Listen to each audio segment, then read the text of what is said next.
السلام عليكم ورحمة الله وبركاته حبايبي الحلوين طلاب ثالثة ثانوي.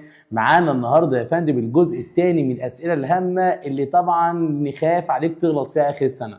لما نتعلمها دلوقتي ونتدرب عليها دلوقتي ما نغلطش تاني فيها يا فندم.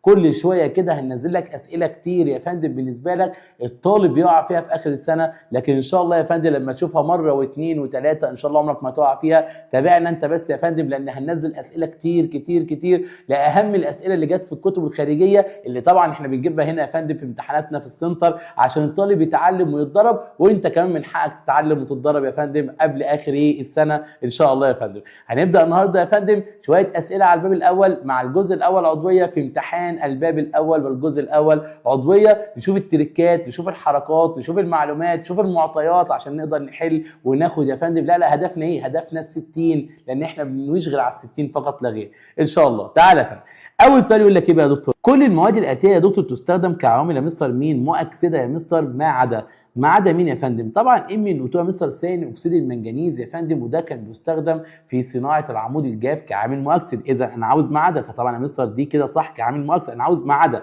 K2CR2O7 يا مستر ماده مؤكسده ومطهره. KMnO4 يا مستر ماده مؤكسده يا فندم بالنسبه لك الوحيده اللي عمرها ما اشتغلت كعامل مؤكسد. CR2O3 يا فندم بالنسبه لك لانها يا مستر تستخدم في صناعه مين؟ الاصباغ بالنسبه لك.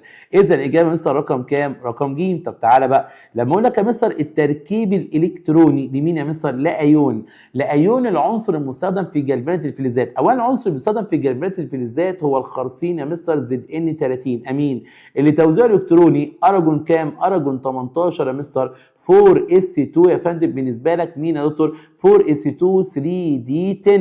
بس يا مستر لما اقول لك ايون المنجنيز ما بياخدش غير ZN موجب 2 وبطلع دايما ال 4s2 اولا، يبقى يتبقى يا مستر ارجون 18 3d10. ما لقيتش ارجون 18 3d10 لكن لقيت مين؟ نيون 3s2 3b6 3d10، هو شال ال 4s2 فالاجابه يا مستر اكيد رقم ج مظبوطه. عدد العناصر الانتقاليه، وده سؤال يا دكتور ممكن ناس كتير قوي تعتبره سهل، لا انا واثق ان في طلبه اصلا اول صفحه في الباب الاول مش مهمه يا جماعه. مفيش حاجه في المنهج مش مهمه، واوعى تخلي حد يقنعك ان في حاجه في الماده مش مهمه. كله مهم كله مهم كله مهم، عشان بكلام ايه واضح من اول كلمه لاخر كلمه بالنسبه لك. وبالتالي يا مستر عدد العناصر الانتقاليه اكتر من كام عنصر يا مستر؟ اكيد طبعا اكتر من 60 عنصر، وده اصلا معلومه متقاله في كتاب مين؟ الوزاره بالنسبه لك. رقم كام؟ رقم 4 بيقول لك ايه؟ عند تفاعل الخرسين يا مستر بالنسبه لك مع الاكسجين يتكون اكسيد يتميز بما يلي. طبعا يا مستر خرسين مع اكسجين هيديني الZNO. هل عدد تاكسد الخرسين في الاكسيد يساوي عدد تاكسد الاسكنديوم؟ الاسكنديوم بياخد موجب 3، فطبعا دي غلط لان الخرسين ما بياخدش غير موجب 2 عناصر المجموعه 2B.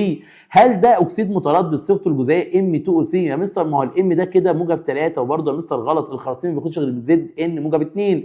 طب يمكن ان يستخدم كعامل مختزل في الظروف العاديه يا مستر بالنسبه لك، ده مين؟ ده الخرسين. يقول لك والله او الاكسيد ده يا مستر اصلا هيبقى عامل، ده اسمه اكسيد يبقى كده عامل مؤكسد وليس عامل مختزل. طب يستخدم في صناعه الدهانات والمطاط ومستحضرات التجميل. طبعا فالاجابه رقم د امين. بيقول لك ايه سؤال رقم 5؟ لا يستخدم عنصر ايه الا في صور السبائك وانا مغمض يا مستر المنجنيز لانه عنصر هش. عنصر ايه؟ هش سريع التقصف، لكن بيستخدم في صناعه سبائك كتير جدا زي قضبان السكك الحديديه، زي يا مستر مع الالومنيوم في صناعه عبوات المشروبات الغازيه. كل الكلام ده يا فندم بيدخل فيه مين؟ المنجنيز بالنسبه لك. تعالى يا فندم بيقول لك ايه تاني؟ يقول لي يا مستر بالنسبه لك سؤال رقم كام؟ 6. عند تفاعل يا مستر مين؟ الحديد والكربون لتكوين سبيكه السيمنتايت، فإن السبيكة الناتجة يا جماعة السيمنتايت معروفة جدا هي سبيكة بنفلزية اللي هي كانت صيغتها الكيميائية FeCl، هي التي لا تخضع لقوانين مين؟ التكافؤ امين.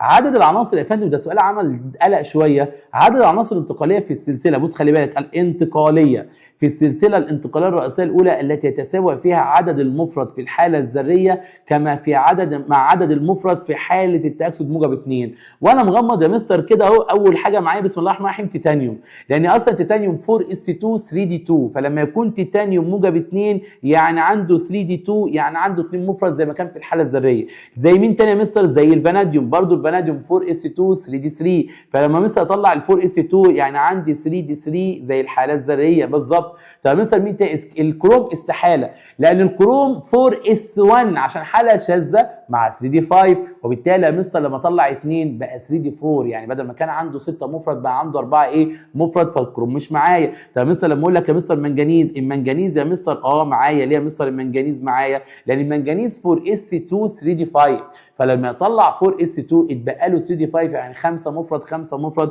لان يا مستر في حاله برضو التاكسد موجب 2 هيكون 3d5 زي الحاله الذريه. طب مين تاني يا مستر؟ يقول لك برضو الحديد، لان الحديد يا مستر موجب 2 هو في الحاله الذريه 3d6، وفي حاله التاكسد موجب 2 برضو هيكون 3d6، فبرضو 4 مفرد 4 مفرد، يبقى هو 1 2 3 4 لسه. ونفس الكلام مستر الكوبالت، ما الكوبالت برضو 3d7، فلما يكون في حاله التاكسد موجب 2 يا مستر بالنسبه لك برضو هيكون 3d7.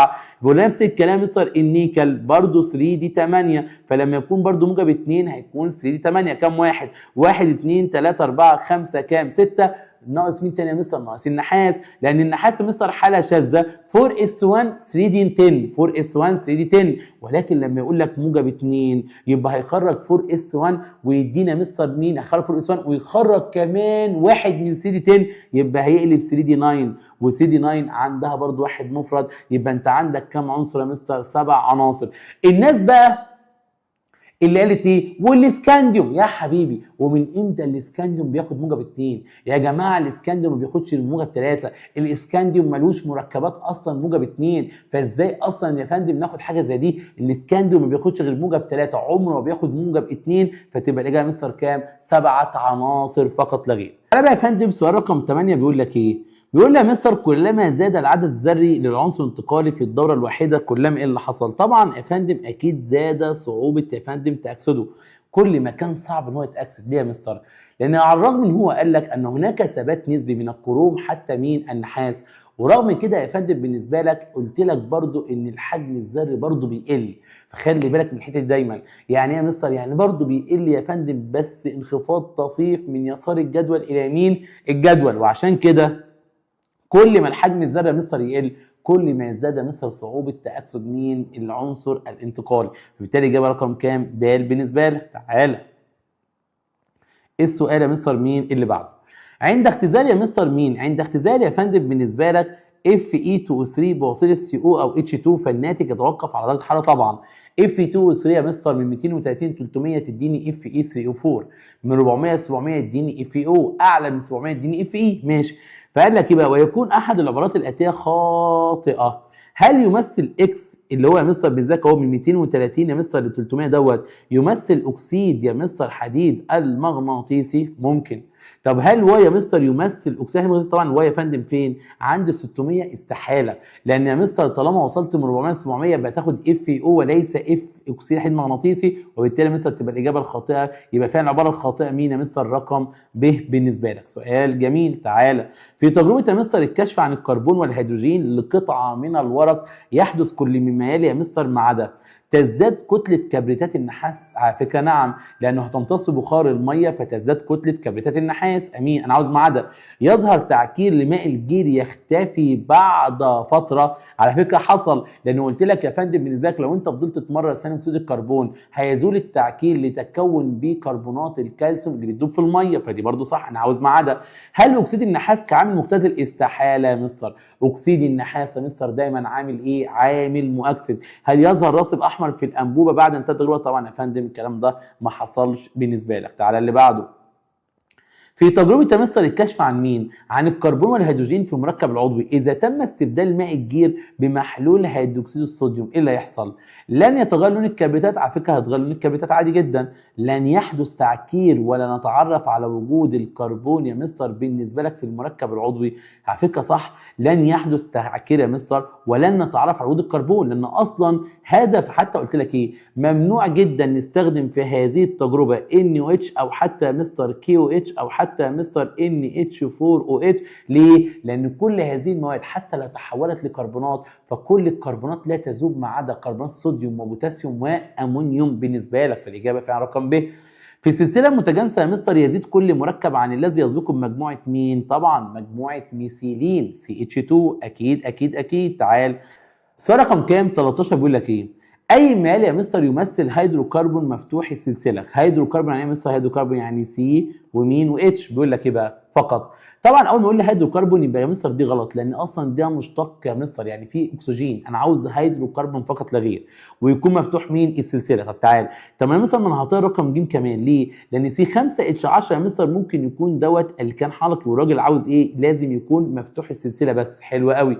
ناقص مين يا مستر؟ ناقص يا مستر سي 6 اتش 10. سي 6 اتش 10 يا مستر على فكره ممكن يا مستر يكون دوت. ليه؟ ممكن يكون ده يا مستر مفتوح السلسله، او ممكن يكون حلقي على فكره، لان ممكن ده يكون يا فندم بالنسبه لك هكسين حلقي. هكسين ايه؟ حلقي. لكن يا مستر سي 4 اتش 10 الله ده بيوتان، والبيوتان عمره ما يكون يا مستر في صوره حلقيه، عمره ما يكون. يعني بص ده صيغه مين؟ الكاين. فالالكاين ممكن يقلب الكين حلقي، وهنا يا مستر صوره مين؟ الكين، والالكين ممكن يقلب الكان ايه؟ الكان حلقي. لكن يا مستر صيغه الالكان استحاله تقلب حلقي، وبالتالي يا مستر يبقى اكيد يمثل هيدروكربون مفتوح السلسله فقط هو الالكان. فاذا ما هي السلسله المتجانسه الوحيده التي عمرها ما توجد في صوره حلقيه؟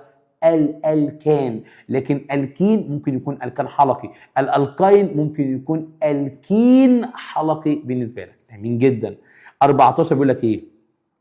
اذا كان عدد روابط سيجما بين ذرات الكربون في الالكين هو سيجما، خلي بالك هو اكس ذرات الكربون، تاني اهو بين ذرات مين؟ الكربون. نهد بس عشان الناس تعرف تقرا اهو، ده هيفيدنا ايه اهو؟ بين ذرات مين؟ الكربون في الالكين هو اكس، فإن عدد الروابط سيجما بين ذرات الكربون والهيدروجين في الألكان الذي يحتوي على نفس عدد ذرات الكربون يساوي كام؟ لحظة، ادي مستر الصيغة كده. مثلا الألكين ده هو لو جبت لك يا مستر الكين فيه ذرتين كربون ايثين، عنده كام رابطة سيجما بين ذرات الكربون؟ هي واحدة سيجما يا مستر. امين. فلو جبت لك يا مستر الكان C2H6، ما هو قال لك نفس ذرات الكربون C2C2، طب ما يا مستر كده عندك كام رابطة سيجما؟ انت عندك يا مستر بين السي والاتش 6 روابط مين؟ سيجما. 6 روابط سيجما. يبقى كده يا مستر الاكس بكام في الالكين؟ بواحد. طب ما تعوض كده 2 في 1 زائد كام؟ 4. طب ما ده هيساوي 6. طب ما انت عاوز 6 سيجما، يبقى الاجابه رقم الف بالنسبه لك. شوف بس اهم حاجه السؤال بيدور على ايه، انا عاوز منك ايه؟ بيقول لك عدد روابط سيجما بين ذرات الكربون في الالكين باكس. انا اخترت اي الكين ايثين، وقال لك يبقى عدد ذرات الكربون بين السي والاتش في الالكان بكام؟ هي دي اللقطه، هي دي اللقطه ازاي تفنط السؤال بتاعك كويس. تعال، اي العناصر مثل الاتيه له اكبر جهد تأين اول؟ اكبر ايه؟ جهد اول. اولا مثلا لو انت لاحظت فاناديوم موجب واحد، تيتانيوم موجب واحد، نيكل موجب واحد، سكانديوم موجب واحد. يعني الراجل مثبت لك يا مستر الايون الموجب. ارجع للحاجه الثانيه. ايه الحاجه الثانيه؟ الحجم الذري. هسالك سؤال، مين اصغر حجم ذري في ده كله؟ ابعد واحد. مين ابعد واحد؟ النيكل. يبقى هو اكيد يا مستر اكبر جهد تأين ايه؟ اول بالنسبه لك. اللي بعده بيقول لك ايه؟ الصيغه التاليه مثلا سي 5 اتش 11 بي ار. قلت لك ايه؟ اعتبر البي ار اتش يا مستر، يعني انت بتتكلم سي 5 اتش 12، يعني كل رابطه احاديه. يمكن ان تسمى بحسب نظام الايوبات. بص يا حبيب قلبي، بص انا بفتح قلت كده يا نجم، خليك مصحصح معايا كده ومطقطع معايا كده. ينفع 3 ميثايل 3 برومو؟ ينفع الام تيجي قبل البي؟ استحاله. يبقى دي غلط، دي غلط. يبقى انا بفكر في كام حاجه؟ في 2، يا اما ب يا اما د. تعالى بقى يا مستر، سي 5 اتش 11 بي ار ممكن اعملها ازاي؟ سي سي سي سي. ادي يا مستر اهو. لو قلت لك 1 برومو هتحط هنا بي ار، لو قلت لك 3 ميثايل 1 2 3 فهتحط هنا مستر مين؟ سي اتش 3. بنتان فده طبيعي جدا عادي جدا يا مستر، ايه المشكله؟ طب تعالى بقى لو قلت لك 2 برومو 3 ميثايل بيوتان. اولا يا مستر بالنسبه لك انت هنا ادي هنا مين؟ بيوتان سي سي سي. تعال 2 برومو هتحط هنا بي ار، هتحط هنا سي اتش 3. اذا ده حاجه عادي. بس لحظه بقى يا حبيبي، انا بقول لك سي 5، فسي 5 بالنسبه لي ما ينفعش 3 ميثايل بنتان، لان كده انت عندك سي وعندك هنا 5، يبقى عندك مجموعهم كام؟ 6. ما ينفعش، يبقى دي غلط. انا عاوز 5 ذرات كربوني بدال. يبقى ده الاسم الصح يا مستر، لان اصلا بص يعني حتى من غير ما كنت راسم كنت طلعتها الف غلط وجيم غلط عشان خاطر جاب البي الام قبل البي. طب هنا بقى يا مستر بالنسبه لك هنا اصلا مزود لي ذرات الكربون، عامل لك 6 مع ان اصلا المركب فيه كام ذره كربون؟ 5 ذرات كربون. تعالى يا فندم اللي بقى شوف بيلعب عليك بالكلام لا اكتر ولا اقل. بيقول لك ايه؟ ما تسميه الايباك للمركب المقابل؟ اولا يا مستر قلت لك ايه؟ قلت لك يا فندم كل ركن يعتبر سي، ادي سي سي سي يا مستر بالنسبه لك سي، ادي سي ادي سي ادي سي يا مستر بالنسبه لك، وطالما السي دي مربوطه برابطه بي ار يعني في سي تاني. تعالى بقى لما اقول لك سمي يا مستر بالنسبه لك طبعا جدا هرقم من عندي مين هنا؟ 1 ادي يا مستر مين؟ 2 ادي يا فندم 3 ادي يا مستر 4 ادي 5. فين فروعك؟ ادي فرع ادي فرع ادي فرع ادي فرع. فاقول له بقى يا مستر بالنسبه لك اقول له ايه؟ 1 و1 ثنائي برومو، 2 وكام و3 ثنائي ميثايل بنتان، 1 1 ثنائي برومو، 2 و3 ثنائي ميثايل بنتان. شكرا، يبقى الاجابه رقم ج بالنسبه لك. طبعا دي غلط عشان ميثايل جت قبل البروم البي ما ينفعش، وطبعا يا فندم 5 و5 ثنائي برومو اكيد غلط، وطبعا 1 1 2 و2 طبعا غلط. ازاي 2 و2؟ دي اصلا دي على كربونه ودي على كربونه ثانيه خالص، فغلط برضه يا مستر. فالسؤال شارح نفسه جدا جدا جدا. بيقول لك ايه؟ بيقول لك يا فندم بالنسبه لك ما تسميه الايوباك الصحيحة الآتية للمركب الذي سمي خطأ 1 و5 ثنائي ميثايل بنتان؟ قلت لك ايه في سؤال زي دوت؟ خد العيب على عيبه. هبدأ بمين يا مستر؟ ببنتان، ادي سي سي سي سي، امين. ثم يا مستر انا عاوز 1 و5 ثنائي ميثايل. اولا غلط ليه؟ مفيش حاجه اسمها 1 القيل الكان زي ما قلت لك، مفيش حاجه اسمها 1 القيل الكان، مفيش حاجه اسمها 1 القيل الكين، مفيش حاجه اسمها 1 القيل القين، مفيش 1 القيل الكان ولا 1 القيل الكين ولا 1 القيل القين، مفيش الكلام ده. وبالتالي يا مستر غصب عنك ماشي هيسمع كلام، هنحط هنا خد العيب على عيبه سي اتش 3 1 2 3 4 5، واحط هنا يا مستر مين؟ احط هنا مستر سي اتش 3. اولا المركب ده اصلا ما فيهوش فروع، ليه؟ لان يا مستر اطول سلسله كربونيه اهي، اطول سلسله كربونيه اصلا هو اصلا عاملها لي اصلا هيبتان، فالاجابه اكيد رقم ج بالنسبه لك. اوعى يضحك عليك يا دكتور، اوعى يضحك عليك، اوعى يا دكتور يضحك عليك مع الاسئله دي يا فندم. مع انك بقى يا فندم تدخل تراجع الباب الاول والجزء الاول عضويه في 7 ساعات، ده ما حصلتش. عارف يعني ايه يا فندم 3 شهور ونص كاملين في 7 ساعات؟ ما انت هتلاقيك يا مستر سايب حاجات، والله تحاسبني لو في كلمه ما اتثابتش يا فندم. ما فيش كلمه يا دكتور بالنسبه لك، ما فيش عنوان الا ما اتشرح تاني، ايزومرات بتسميه بميكانيزمات بكل حاجه. ادخل يا فندم على القناه بتاعتنا يا فندم، هلالني لسه هينزل بقى نص المنهج واخر المنهج والامتحان، كل حاجه يا دكتور هتنزل لك. يا دكتور تابعنا على القناه عشان هتلاقي ما يسرك، عشان ده كلام واضح. تعالى يا حبيبي كمل. ذره عنصر من عناصر السلسله الانتقاليه مين؟ الاولى يا مستر. ماشي يا مستر، ماشي السلسله الانتقاليه الاولى، ماشي. ايه اللي حصل فيها بقى يا فندم؟ تحتوي يا مستر على الكترون مفرد، ماشي. فإن العنصر الانتقالي بي، العنصر الانتقالي بي الذي يليه في نفس السلسلة ويقع في المجموعة، هو مين مثلا اللي عنده الكترون مفرد أصلا في السلسلة الأولى؟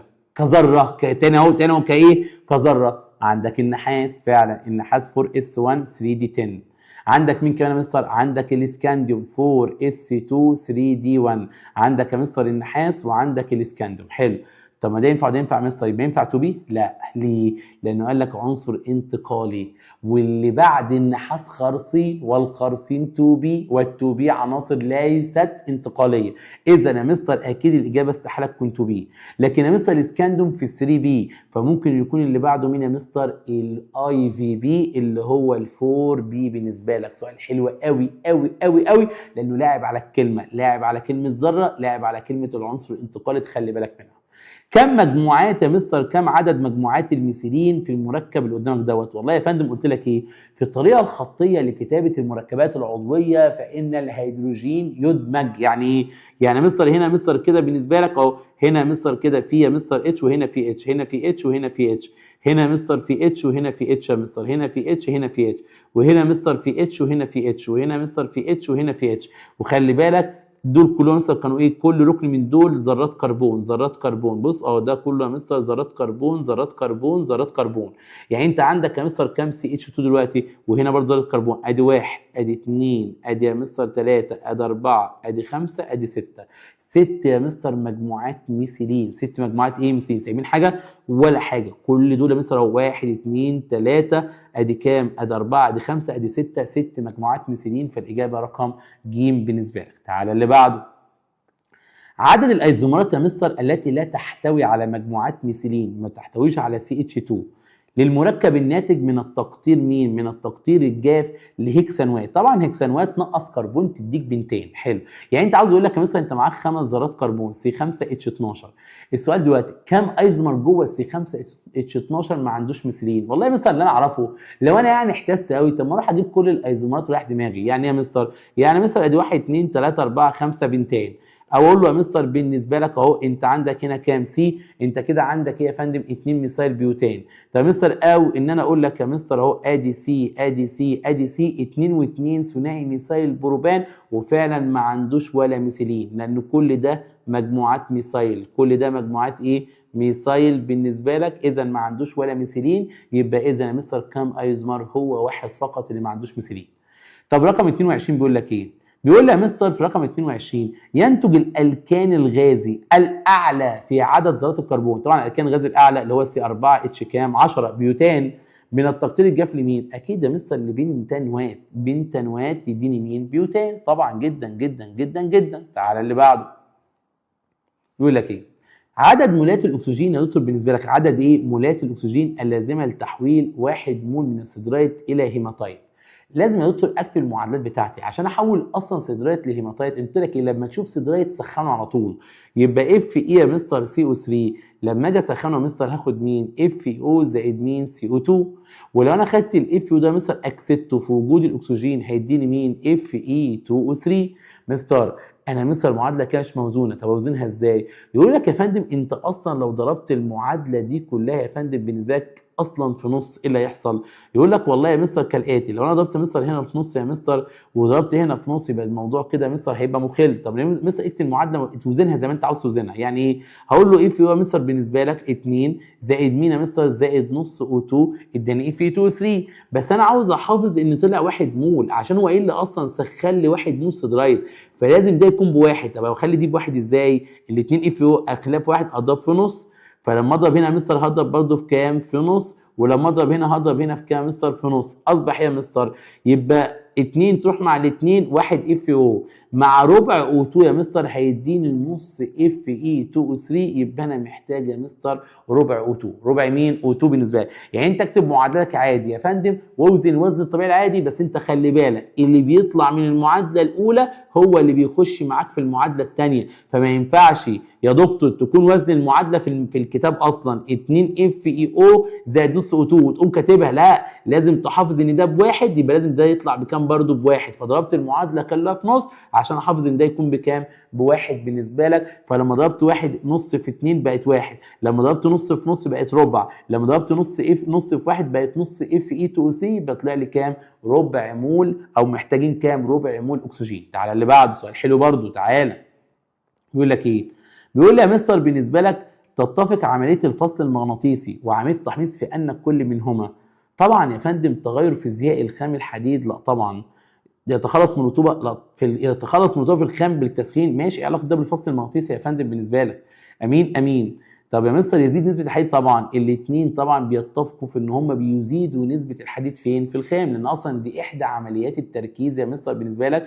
ده في الايه؟ في الفيزيائي، اما ده مستر في الكيميائي بالنسبه لك. طب تعال، يعني يا مستر اكيد هم الاثنين بيزيدوا نسبه الحديد فين؟ في الخام. بيقول لك ايه؟ عند احتراق يا مستر مول من الكان اكس والكين واي احتراقا تاما كل على حده يا مستر، فان عدد مولات بخار الماء الناتج من اكس وواي، علما بان ان عدد ذرات الكربون. واحده واحده. انا هبدا بالالكين لانه هو اسهل الصراحه. ليه بقى؟ لان يا مستر قلت لك ايه؟ قلت لك لو جبنا C2H4 ده الكين لازم يطلع لك 2 CO2 2 H2O. ليه؟ فاكر لما قلت لك ان كربون تساوي مين؟ ان CO2 تساوي مين؟ ان H2O. لازم.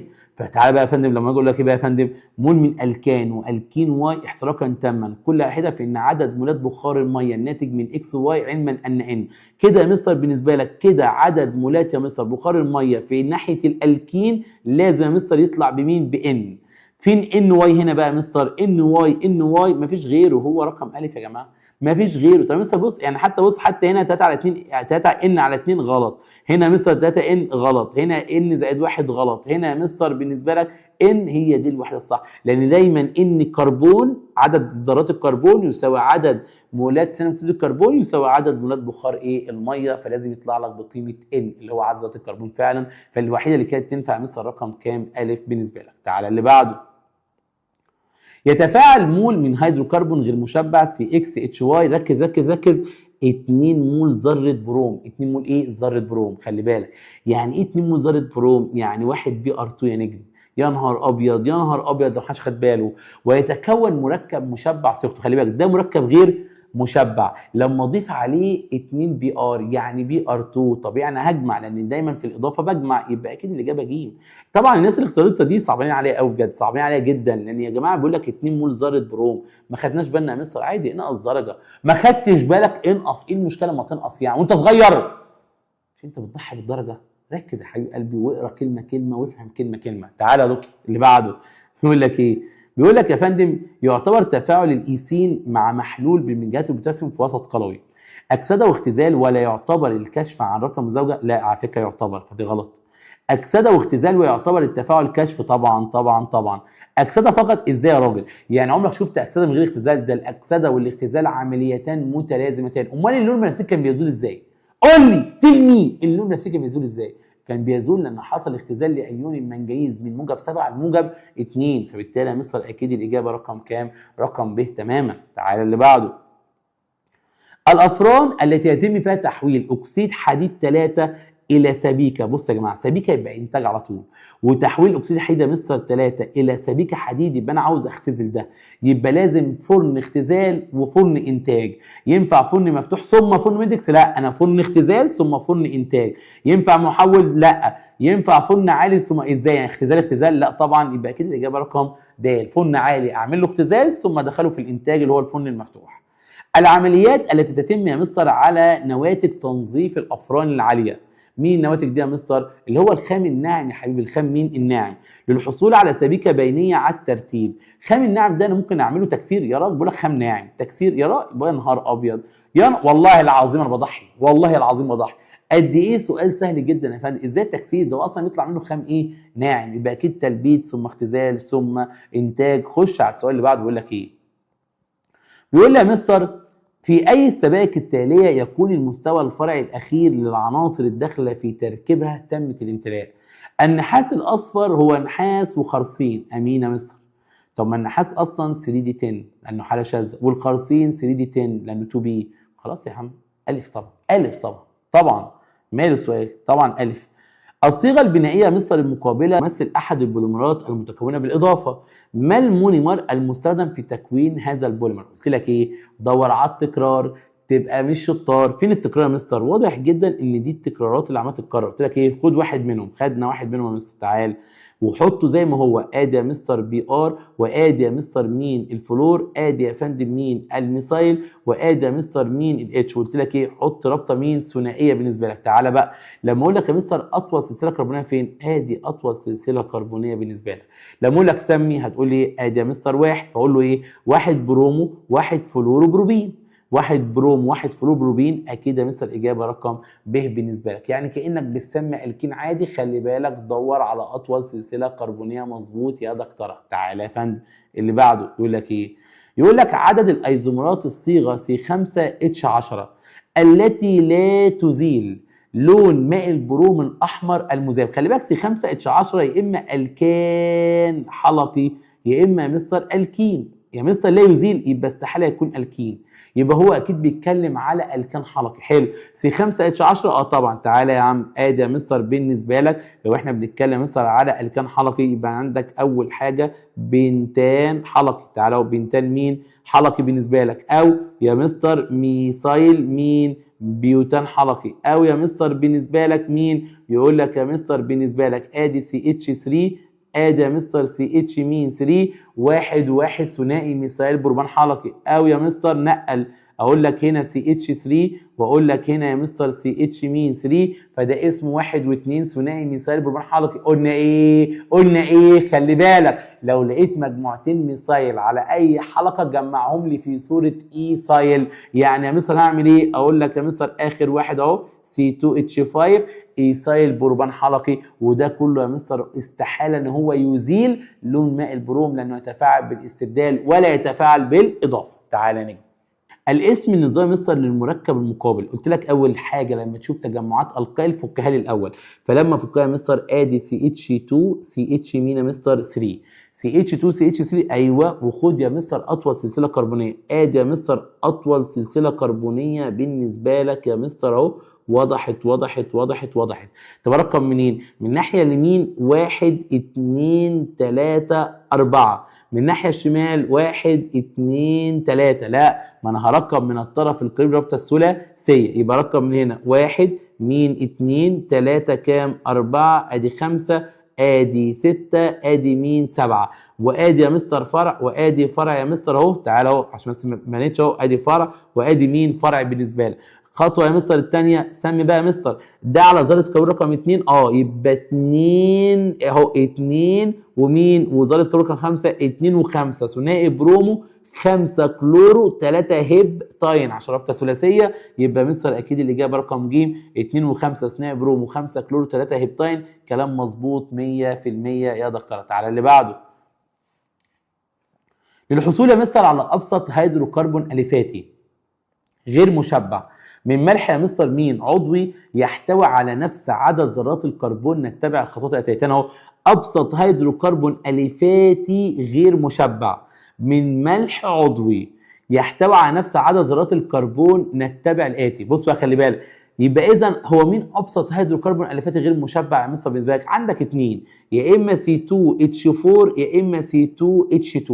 امين. تعالى بقى، من ملح عضوي نفس عدد ذرات الكربون يبقى لازم يكون في ذرتين كربون، خلاص انت عرفته اللي هو اسيتات الصوديوم. يبقى اول خطوه هعمله تقطير جاف، يبقى دي غلط على طول كده. فالاجابه يا الف يا مين يا د. بص يا فندم الف تكسير ازاي يعني؟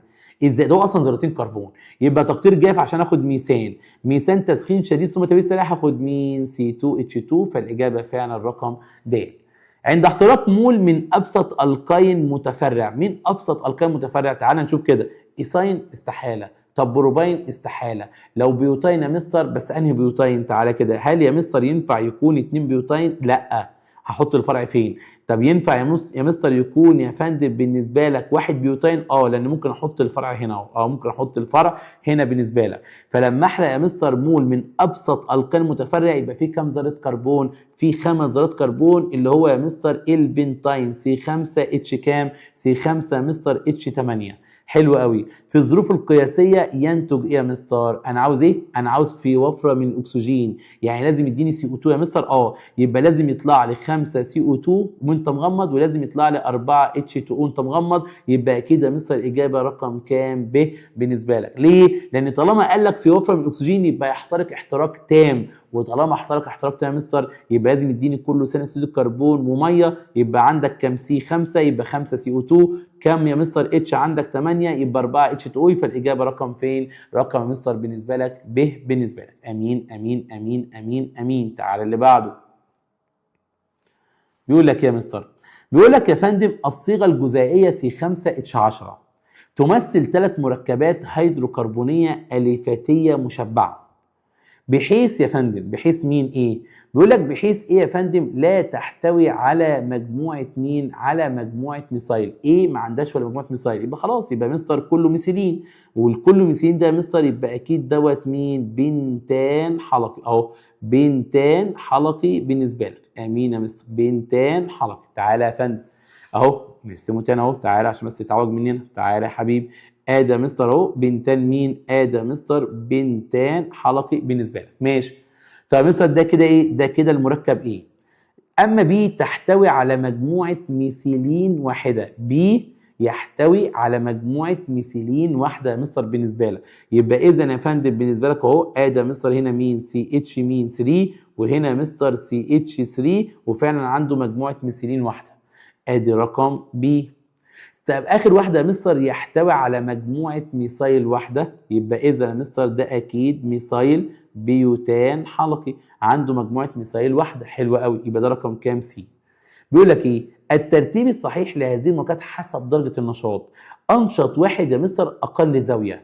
اقل زاويه يا مستر بالنسبه لك كانت رقم كام؟ بي. ثم رقم سي، ثم رقم ايه؟ يبقى الاجابه رقم الف اهو. بي اكبر من سي، لان سي بي يا مستر بكام؟ زاويه 60 درجه، يعني تداخل اقل. يعني يا مستر بالنسبه لك اقل استقرار لانه اكثر نشاط. امين امين يا مستر. طب ثم طبعا السي زاويه 90 درجه، فالتداخل برضو اقل من مين؟ من الذي يقترب من 109 وكام؟ من 109 ونص بالنسبه لك. فالاجابه بي الف يا مستر. بي اكبر من سي، اكبر من ايه؟ بي اكثر نشاطا عشان زاويه اقل، ثم السي ثم الايه بالنسبه لك. سؤال حلو قوي برضو، قوي قوي قوي. تعالى سؤال رقم كام؟ 37. بيقول لك ايه؟ عدد مولات الهيدروجين اللازم اضافتها للثنائي فينال اسيتيلين.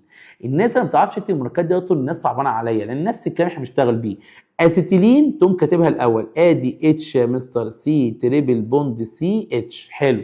وقلت لك ايه؟ لما تكون عاوز تحط فروع شيل الهيدروجين، يعني يا مستر هشيل دي كده اهو واشيل دي كده وحط يا عم الفروع اللي انت عاوزها. انت عاوز تحط فروع يا مستر، عاوز تحط فروع فينايل، ادي يا مستر مجموعه فينايل اهو، وادي يا فندم بالنسبه لك مجموعه مين؟ مجموعه فينايل بالنسبه لك. امين. ده عنده يا مستر 3 باي، وده عنده يا مستر 3 باي، وده عنده 2 باي. حلو قوي. وانا عاوز ايه؟ 1 مول. طب انت عندك كم باي في الواحد مول ده؟ عندك 8 مين؟ باي. يبقى انت محتاج 8 مول هيدروجين بالنسبه لك. سؤال 38. من خواص يا مستر اكسيد الحديد 3، من خواص اكسيد الحديد 3 يتفاعل مع محلول هيدروكسيد الصوديوم استحاله. ازاي يعني؟ ازاي يعني؟ قاعده تتفاعل مع ايه يا فندم؟ مع هيدروكسيد الصوديوم اللي هو قاعده برضو. ازاي؟ طب عند اختزاله عند درجه حراره 500 تكون اكسيد حديد اسود مغناطيسي. يا عم ازاي؟ المفروض من 230 ل 300، فدي غلط. عند تركه في الهواء الساخن لا يتغير لونه احمر طبعا، لان هو واصل لاقصى حاله تاكسد، ما بيتحولش لحاجه ثانيه. صح جدا. يتفاعل مع الحمض كتوم استحاله يتفاعل مع المخفف، ففعلا الاجابه رقم ج بالنسبه لك. السؤال اللي بعده. التسميه الصحيحه يا مستر لحسب نظام الايوباك لمركب 1 و3 ثنائي نيترو 5 ميثايل بنزين. تعالى يا مستر خد العيب على عيبه. ادي يا مستر حلقه مين؟ حلقه يا مستر بنزين بالنسبه لك. لما اقول لك 1 و3 يبقى تحط هنا مين؟ NO2، وادي يا مستر مين؟ NO2 عشان 1 و3. ويا مستر 5 ما انت خلاص بقى انت رقمت من هنا 1 2 3 4 5، حط هنا مين؟ حط ميثايل وسمي انت من اول جديد. لما اجي اسمي يا مستر بالنسبه لك لازم اخد اقل مجموعه ارقام، فلو سمحت هد بقى الارقام اللي انت حاططها ديت. خلاص احنا خدنا العيب على عيبه وايه ورقمنا خلاص. تعالى يا عم يبقى ناخد يا مستر مين؟ ناخد يا مستر اقل مين؟ اقل مجموعه ارقام بالنسبه لك يا دكتور الدقاتير. تعالى يا حبيبي. ارقم يا مستر ازاي؟ والله يا مستر ارقم منين؟ ما انت عندك يا فندم بالنسبه لك الترقيم من هنا او من هنا صح، ولكن مين بيجي الاول؟ يعني بص تخيل انت هنا من عند النيترو صح وامشي يمين او شمال، والنيترو صح وامشي يمين او شمال، والميثايل صح وامشي يمين او شمال، لان هيدينا اقل مجموعه ارقام. لكن مين بيجي الاول؟ ميثايل ولا نيترو؟ الميثايل. وبالتالي يا مستر بالنسبه لك يبقى 1 2 3، لان برضو الميثايل من هنا او من هنا صح. 1 2 3 كام؟ 4 كام؟ 5. واقول له يا مستر اقول له 1 ميثايل 1 ميثايل 3 و5 ثنائي نيترو بنزين، 1 ميثايل 3 و5 ثنائي نيترو بنزين، فالاجابه صح 100%. طبعا اول واحده غلط تماما لانه قال لك تولوين، يبقى ازاي ميثايل وتولوين في نفس الوقت؟ طبعا غلط يا فندم بالنسبه لك. وطبعا يا مستر 3 ميثايل برضو نفس الكلام وتولوين، فدي غلط تماما. 3 ميثايل يا مستر 1 و5 ثنائي نيترو بنزين، طبعا يا فندم ده غلط تماما لان هو كرقم من عند النيترو والترقيم الابجدي لم يراعيه بالنسبه لك. امين امين امين. سؤال رقم 40 سؤال الامتحان بجد يعني. بيقول لك ايه؟ تتفاعل اكاسيد الحديد يا مستر مع الاحماض عن طريق الاحلال المزدوج دون حدوث اكسده واختزال. تتضمن الفقره السابقه عباره ايه يا مستر؟ اكيد عباره صحيحه 100% لعدم تغير عدد تاكسد الحديد. ليه بقى؟ الناس كلها يا مستر لما شافوا Fe3O4 قال لك ما هو تحول مثلا لثنائي وثلاثي فتغير. تعالى يا حبيبي بس واحده واحده كده كده الاف اي او يا مستر مع مين؟ مع دايل اسيد اللي هي الاحماض المخففه بيديني اف اي موجب 2 املاح موجب 2. والاف اي 2 او 3 يا مستر مع الاحماض المركزه بالنسبه لك باخد مين؟ باخد اف اي موجب 3. والاف اي 3 او 4 مع الاحماض يا مستر المركزه باخد مين؟ باخد الاف اي موجب 2 وباخد الاف اي موجب كام؟ 3. طب ليه يا مستر؟ لان ده اصلا مش مركب، ده خليط يا مستر من اف اي او واف اي 2 او 3. فاللي هو الثنائي اداك ثنائي واللي هو الثلاثي اداك ثلاثي. فطبعا ده حتى يا اخي احنا قلنا في الشرح علل لماذا اف اي 3 او 4 لا يتفاعل الا مع المركز، لانه عباره عن خليط من اكسيدين الثنائي والثلاثي. فلضمان تفاعل كل اكسيد الحديد المغناطيسي لازم اضمن له كده ان انا اجيب له مركز، لانه جواه حاجه ثلاثيه لا تتفاعل الا مع المركز بالنسبه لك. فعشان كده مستر يبقى كلهم احلال مزدوج وما بيحصلش اي يا فندم بالنسبه لك اكسده ولا حتى اختزال بالنسبه لك. فعباره صحيحه 100% لعدم تاكسد مين؟ لعدم تغير عدد تاكسد الحديد بالنسبه لك. امتحان جميل جدا جدا جدا. هقول لك انا ايه بقى صعوبات الامتحان ده. صعوبات الامتحان ده ان هو لاعب على الكلمات في بعض الاسئله. رقم 2 في اسئله سهله فيه طبعا. في رقم 3 يا مستر اوعى تظن الامتحان سهل. الامتحان لما تكون انت واخده يا فندم في موضع امتحان وموضع لجنه وانت قاعد بتفكر فيه لوحدك غير لما تسمع مني شرح الحل دلوقتي حتى. عشان كده يا فندم الاسئله دي لازم تحلها بايدك تاني، لانك لو ما حلتهاش بايدك تاني يبقى انت ما استفدتش انت كمتلقي. اياك ان تكون متلقي دائما، لازم يا فندم بالنسبه لك تكون بتحل بايدك. ليه؟ لان الحل بايدك يا دكتور هو ده اللي هيعرفك انت بتغلط في ايه وبتقع في ايه وبتعمل ايه، وهو ده اللي احنا محتاجينه او ده الهدف من السلسله دي اللي هي اكثر التريكات صعوبه، من حيث ان انت اصلا مش شايفها صعبه لكن هي بتبقى صعبه وممكن تقع فيها، وفي ناس كتير بيقعوا فيها اخر السنه. امين امين. طبعا لو انتوا بالنسبه لك انت طبعا تابعنا، انت لسه في مراجعات كتير وفي اسئله كتير وفي تريكات كتير وفي حاجات كتير جدا هتنزل لك على اليوتيوب يا دكتور بالنسبه لك تباعا سواء اولى ثانوي او ثانيه ثانوي او حتى ثالثه ثانوي معانا يا فندم. روح راجع يلا يا دكتور، روح راجع يا دكتور. 7 ساعات براجع الباب الاول والجزء الاول العضويه، ولسه هنعمل مراجعه باب ثاني وثالث ورابع، ولسه هنلمهم كلهم ثاني في مراجعه كامله ان شاء الله. توحشوني جدا. معاكم مستر احمد ابراهيم البطل، هتوحشوني جدا يا فندم. مع السلامه.